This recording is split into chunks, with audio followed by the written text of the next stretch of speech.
texte d'évangile du 14e dimanche du temps ordinaire, donc le texte d'évangile que nous avons accueilli dimanche dernier, nous a interpellés profondément.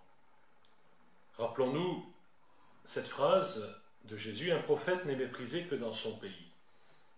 On se rend compte dans la lecture de cet évangile et dans une forme de méditation qu'en fait, Jésus est connu dans son pays d'origine.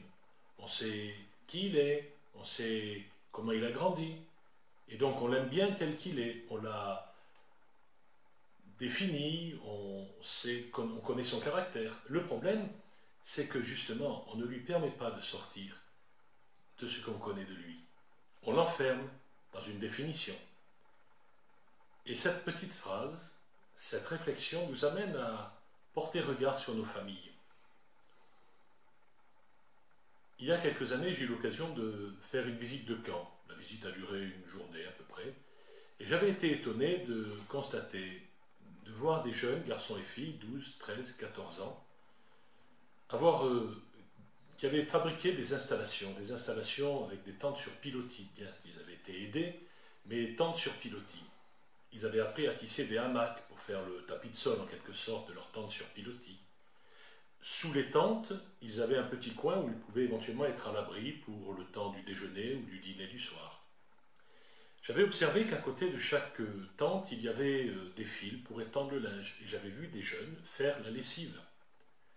Et puis, au moment du déjeuner ou du dîner, j'avais constaté que ces jeunes de 12, 13, 14 ans faisaient la cuisine, préparaient les aliments sur une table à feu, en faisant le feu de bois. Je me souviens aussi d'une réflexion de notre évêque à l'issue d'un temps fort avec des jeunes, un temps fort merveilleux comme nous en avons très souvent, avec une belle animation, une musique au top. Notre évêque pose la question à un groupe de jeunes de 16, 17 en disant « Alors c'était bien ?» Il dit « Non, c'était nul ». L'évêque est un peu surpris, il leur demande pourquoi c'était nul. On ne nous a rien demandé de faire. Tout était prêt, clé en main. En fait, en lisant le texte d'évangile le dimanche dernier, je pensais à la confiance. La confiance que nous mettons dans les autres, l'image que nous avons d'eux. Et ce texte nous invite finalement à croire que l'autre est capable de choses extraordinaires. Et ce n'est pas en enfermant nos jeunes et les enfants dans une définition, dans une façon de les percevoir, que nous allons les aider à grandir. Ce n'est pas en les enfermant dans un système bouclé où c'est école, collège, lycée, diplôme, que nous allons pouvoir en faire des gens heureux. Certes, ça a son importance, il faut préparer son avenir, mais ce qui compte, c'est le sens de la vie. Quel sens je donne à ma vie? Et le sens de l'existence, on le trouve et on le puise dans la confiance et dans la foi qu'on a en soi. Il serait bon, finalement, pour certains, que le domaine du religieux soit séparé du domaine de l'humain. Or, ce n'est pas ce que le Christ nous a enseigné.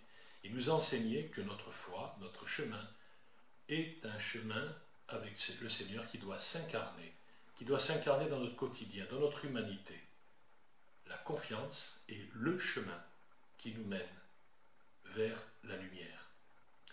Nous sommes dans une société où il est bon de tout définir, de tout ficeler, de tout contenir, de tout expliquer.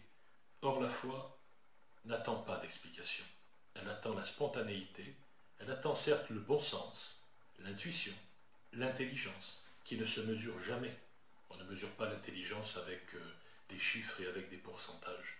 L'intelligence, elle vient du cœur, elle ouvre à la créativité, elle ouvre sur les autres, elle ouvre à la vie. Ce texte d'évangile du dimanche dernier pourrait certes être expliqué de multiples façons, mais cette piste de la confiance me semble être une piste intéressante. Essayons de l'exploiter, essayons de la creuser. Et puis, mettons de la confiance dans nos familles. Donnons à nos jeunes de croire en eux. Et ce chemin amènera la paix dans les familles les plus bousculées, amènera la vie et changera les relations. Assainissons les relations dans nos familles. Ne nous enfermons pas les uns et les autres dans des vieilles définitions du passé. Ou alors, nous chercherions peut-être à maîtriser les autres. Non, le Seigneur nous invite à la liberté. La foi est un chemin de liberté. La confiance nous ouvre ce chemin.